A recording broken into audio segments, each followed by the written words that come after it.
We want you to feel like you intended to feel when you decided to come. You know how you feel when somebody else has an idea of something that you should do and directs you? And sometimes you're willing to be cooperative and you will do it. And sometimes not feeling that great about it. Sometimes just doing it because somebody's asking you to do it. And it's the path of least resistance not to evoke their wrath. So you just do it. But you still have resistance within you while you're doing it. You're not doing it willingly. You're doing it, but not really willingly. That does not feel good. But you know what it feels like when an idea is hatched within you and it's your idea and the idea is calling you and you feel that eagerness and then that idea grows to another and another and another and another. That's how you're supposed to feel. Life is supposed to be fun.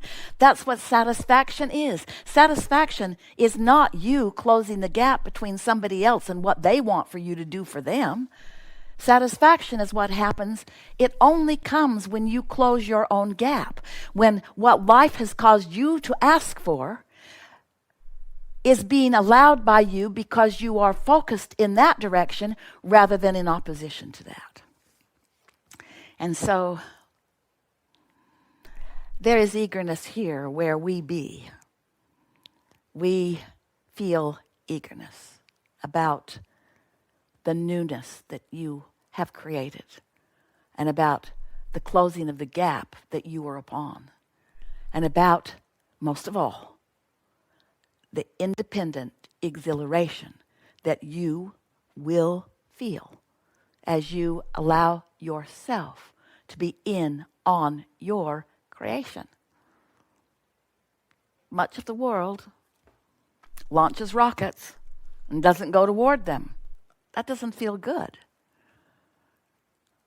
Much of the world launches rockets of desire and feel like they can't go toward them and then looks for others to blame about why they're not able to do or receive what they want. But you live in a vibrational universe.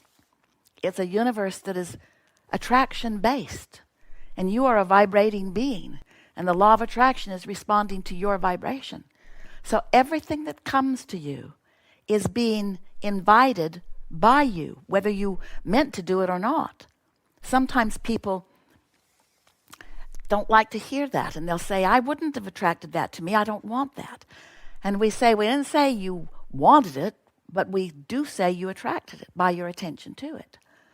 And so, now don't freak out. That doesn't mean that everything you think about is barreling in upon you. But the point that we are making is that it's such a wonderful thing when you really get it, that it's attraction, attraction, attraction. No one is doing anything to you. It's attraction, attraction, attraction.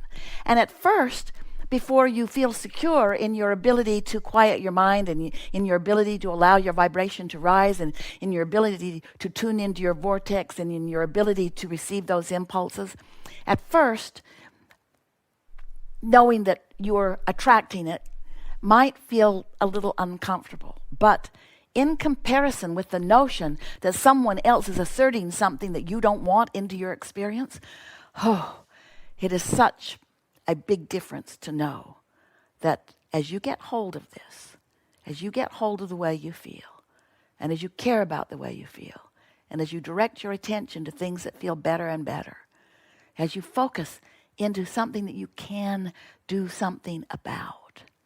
And that's the thing that we want to focus with you now just a little bit about, because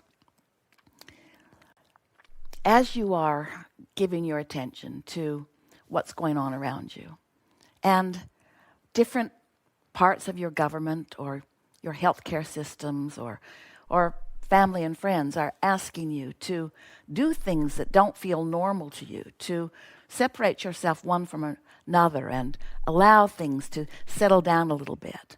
Think about what they're asking. They're just asking that you help in allowing the momentum of this thing that is unwanted to subside a little bit, to let it flatten out a little bit, to allow it by you not perpetuating it. Now, they're asking you to not perpetuate it by doing some things, and we are in vibrational alignment with that. But there's more that you can do that will help you so much. And that's understand the vibrational perpetuation of things. The vibrational perpetuation of things that are important to you. So here's the rule of thumb that we would follow. Make a decision and line up with it. Don't make a decision and then push against it. Make a decision and line up with it. And you know, you've made decisions about things that your environment that is asking cooperation from you has asked.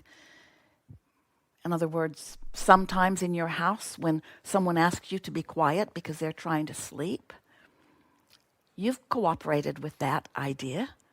And if you lined up with it, you didn't resent it, you actually enjoyed the soothing yourself. In your environment, when the stoplight is red and you want to cooperate so that you don't come crashing into one another, you've lined up with that. You don't sit at the light railing against it, mostly. Occasionally, we get it, you get impatient, but mostly you've lined up with that. And so we want to remind you that how you feel is about what you're doing with your energy.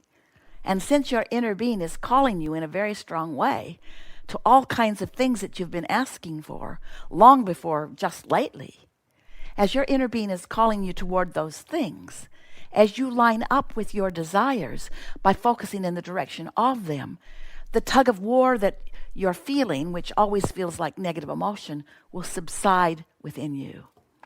And that's such a lovely thing when you're in control of your own vibrational offering, which means you're in control of your tug of war, how strong it is or whether it exists at all. You're in control of your emotions. You're in control of how you feel. You're aware of how you want to feel. You're tuning more and more to the whole of who you are. And you're feeling more satisfaction because that's where satisfaction comes from. And delicious ideas are flowing into your mind that are so strong that you cannot help but act upon them. And that's really what we were wanting to lead up to. There are actions that are being required of you. And we encourage you to not push against that. We encourage you to line up with that. But what we encourage first and foremost is that you line up. You line up. Because when you're in tune with who you are, you don't miss anything in your environment. The broadest of environments, standing on a hilltop and looking out over a great distance of beauty of this planet, is something that can be very satisfying. But it does not matter how vast your view is. It's the lining up that causes you, or better said, allows you to see the beauty right where you are.